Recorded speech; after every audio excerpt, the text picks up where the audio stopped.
Hello વિદ્યાર્થી મિત્રો, નવયુગ વિદ્યાલય પોરબંદરમાંથી હું પંકજ.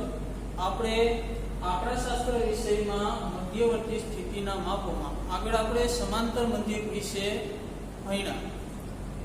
હવે એનાથી આગળ આજે આપણે મિશ્ર મધ્યક અને ભારિત મધ્યક વિશે સમજવાનું છે. તો સૌથી પહેલા આપણે મિશ્ર મધ્યક લઈએ. તો મિશ્ર મધ્યકનો ક્યારે ઉપયોગ થાય? તો જ્યારે આપણે અવલોકનોનો એક સમૂહ આપ્યો હોય અને એ સમૂહના અલગ અલગ અવલોકનોનો મધ્યક આપેલો હોય અને તેની સંખ્યા આપેલી હોય ત્યારે આપણે મિશ્ર મધ્યકનો ઉપયોગ કરીએ છીએ. એટલે મિશ્ર મધ્યકમાં તમને બે વસ્તુ આપી હશે.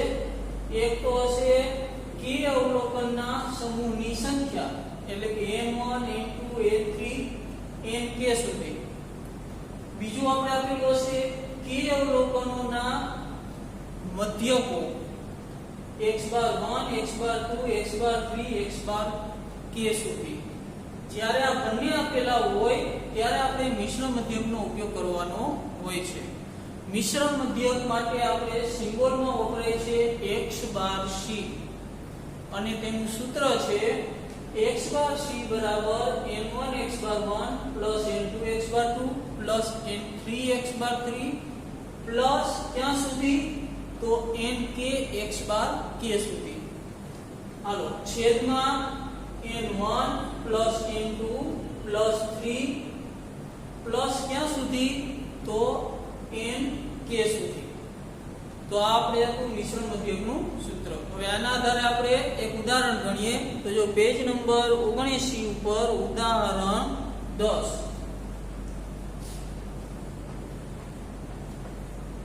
હવે 10મા ઉદાહરણમાં જો રકમ કે એક ફેક્ટરી માલિકને ખબર છે કે જાન્યુઆરી થી માર્ચ સુધીના માસિક ઉત્પાદનનો મધ્યક 350 એકમો છે. એપ્રિલ થી ઓગસ્ટ માટે તે 254 એકમો છે અને સપ્ટેમ્બર થી ડિસેમ્બર માટે તે 351 એકમો છે. તો તે વર્ષ માટે માસિક ઉત્પાદનનો મધ્યક મેળવો. જો સૌથી પહેલા તો આપણે ત્રણ મધ્યક આપેલા છે. હાલો, ત્રણેય મધ્યકના નામ આપીએ આપણે. x⁻1 બરાબર, તો x⁻1 બરાબર થશે આપણે જાન્યુઆરી થી માર્ચ સુધીનો મધ્યક કેટલો છે? 350. હાલો, x⁻2, તો x⁻2 બરાબર થશે આપણે એપ્રિલ થી ઓગસ્ટ સુધીનો મધ્યક 254 એકમ. અને x⁻3 બરાબર થશે આપણે સપ્ટેમ્બર થી ડિસેમ્બર સુધીનો મધ્યક 315 એકમ. હવે આપણે n અવલોકનની સંખ્યા મેળવવાની છે. તો પહેલામાં આપણે ક્યાં હતું? જાન્યુઆરી થી માર્ચ સુધી. તો જાન્યુઆરી થી માર્ચ સુધી એટલે કેટલા મહિના થયા? 3. તો n1 બરાબર થશે 3. પછી આપણે બીજું હતું એપ્રિલ થી ઓગસ્ટ. તો એપ્રિલ થી ઓગસ્ટ એટલે કેટલા મહિના? તો એપ્રિલ, મે, જૂન, જુલાઈ, ઓગસ્ટ એટલે 5 મહિના. તો x⁻2 બરાબર થશે 5. હાલો,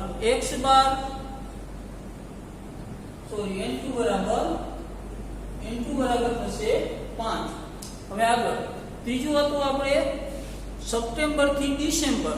સપ્ટેમ્બર થી ડિસેમ્બર એટલે સપ્ટેમ્બર, ઓક્ટોબર, નવેમ્બર, ડિસેમ્બર 4 મહિના. તો n3 બરાબર થશે 4. તો હવે x⁻1 x⁻2 x⁻3 અને n1 n2 n3 આપેલા છે. તો હવે આપણે સૂત્રનો ઉપયોગ કરીને મિશ્ર મધ્યક મેળવવાનું. તો સૂત્ર x⁻c બરાબર n1 x⁻1 n2 x⁻2 n3 x⁻3 છેદમાં તો n1 n2 n3. આ કિંમત મૂકીએ તો n1 એટલે 3, x⁻1 350 n2 એટલે થશે 5, x⁻2 254 પ્લસ n3 થશે 4 અને x બાર 3 થશે 315. હાલો છેદમાં n1 3 plus n2 5 plus n3 4. 3 ગુણ્યા 350 એટલે થશે 1050 પ્લસ 5 ગુણ્યા 254 એટલે થશે 1270 પ્લસ 4 ગુણ્યા 315 એટલે થશે 1260. આનો સરવાળો 3 + 5 + 4 એટલે ટોટલ સરવાળો થશે 12. હવે 1050 + 1270 + 1260 એટલે એનો સરવાળો આપણે થશે 3580 છેદમાં 12.